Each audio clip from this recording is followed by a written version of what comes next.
Hello student, তোমরা যারা ক্যালকাটা ইউনিভার্সিটির আন্ডারে থার্ড সেমিস্টারের ছাত্রছাত্রী আছো এবং তোমাদের রাষ্ট্রবিজ্ঞান সাবজেক্টে অনার্স আছে, তোমাদের জন্য আজকের ক্লাসটা খুবই গুরুত্বপূর্ণ। আজকের ক্লাসে তোমাদের সিসি 7 পেপার থেকে একটা 10 নম্বরের গুরুত্বপূর্ণ প্রশ্নের উত্তর নিয়ে আলোচনা করব। এই প্রশ্নটা তোমাদের 2021 সালে পরীক্ষায় এসে গিয়েছে এবং তোমাদের জন্য মোস্ট ইম্পর্টেন্ট একটা প্রশ্ন। বৈদেশিক নীতির নির্ধারক হিসাবে ভূ রাজনীতির গুরুত্ব আলোচনা করো। এই প্রশ্নের উত্তরটা নিয়ে আজকের ক্লাসে আমি আলোচনা করব। ভালো করে তোমরা বুঝে নাও এবং ভালো করে প্রশ্নের উত্তরটা শোনো। দেখো, ভূ রাজনীতি বলতে বোঝায় ভৌগোলিক অবস্থান, প্রাকৃতিক সম্পদ, জনসংখ্যা, অর্থনৈতিক শক্তি, সামরিক শক্তি ইত্যাদি বিষয়ের ওপর ভিত্তি করে রাষ্ট্রগুলির মধ্যে ক্ষমতা ও প্রভাব বিস্তারের খেলা। বৈদেশিক নীতি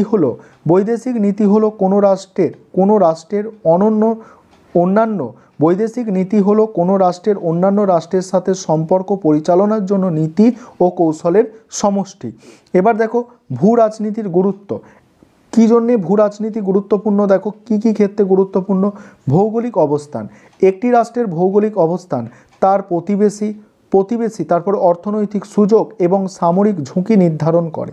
পরের পয়েন্ট হচ্ছে সম্পদের অবস্থান, জীবাশ্ম জ্বালানি, খনিজ সম্পদ এবং জলের মতো প্রাকৃতিক সম্পদের অবস্থান আন্তর্জাতিক সম্পর্ক এবং দ্বন্দ্বকে প্রভাবিত করে। পরের পয়েন্ট আছে বাজারের অ্যাক্সেস, অর্থাৎ কতগুলো বাজারের, অর্থাৎ তাদের বাজার কতটা। বৃহত্তম বাজার অ্যাক্সেস অর্থনৈতিক প্রবৃদ্ধি এবং সমৃদ্ধির জন্য গুরুত্বপূর্ণ, যা রাষ্ট্রের বৈদেশিক নীতির লক্ষ্য নির্ধারণে প্রভাব ফেলে। পরের পয়েন্ট হচ্ছে সামরিক শক্তি। একটি রাষ্ট্রের সামরিক শক্তি তার আঞ্চলিক প্রভাব ও আন্তর্জাতিক বিষয়ে হস্তক্ষেপ করার ক্ষমতা নির্ধারণ করে। তারপরের পয়েন্ট হচ্ছে সাংস্কৃতিক প্রভাব। সেখানে কি বলা হচ্ছে, একটি রাষ্ট্রের সংস্কৃতি, ভাষা এবং ধর্ম তার প্রতিবেশী এবং অন্যান্য রাষ্ট্রের সাথে সম্পর্ককে প্রভাবিত করে। এবারে দেখো ভূ রাজনীতির প্রভাব। এক হচ্ছে মিত্রতা এবং জোটের ক্ষেত্রে ভূ রাজনৈতিক স্বার্থের ওপর ভিত্তি করে রাষ্ট্রগুলির মিত্রতা এবং জোট গঠন করে।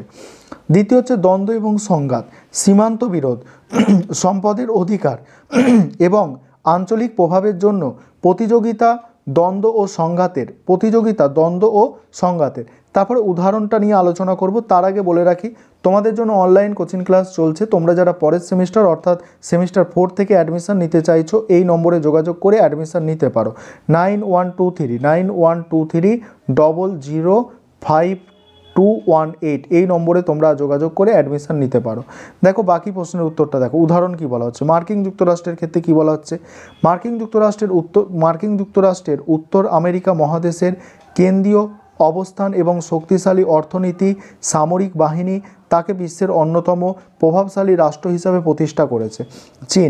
চীনের দ্রুত অর্থনৈতিক উত্থান এবং ক্রমবর্ধমান সামরিক শক্তি এশিয়া প্রশান্ত মহাসাগরীয় অঞ্চলে তার প্রভাব বৃদ্ধি করেছে। এবারে দেখো উপসংহারে কি বলা হচ্ছে, ভূ রাজনীতি বৈদেশিক নীতির নির্ধারণে একটি অপরিহার্য ভূমিকা পালন করে। রাষ্ট্রগুলি তাদের ভৌগোলিক অবস্থান, সম্পদের অবস্থান এবং আন্তর্জাতিক পরিবেশের ওপর ভিত্তি করে তাদের বৈদেশিক নীতি তৈরি করে। এই ছিল তোমাদের আজকের ক্লাস।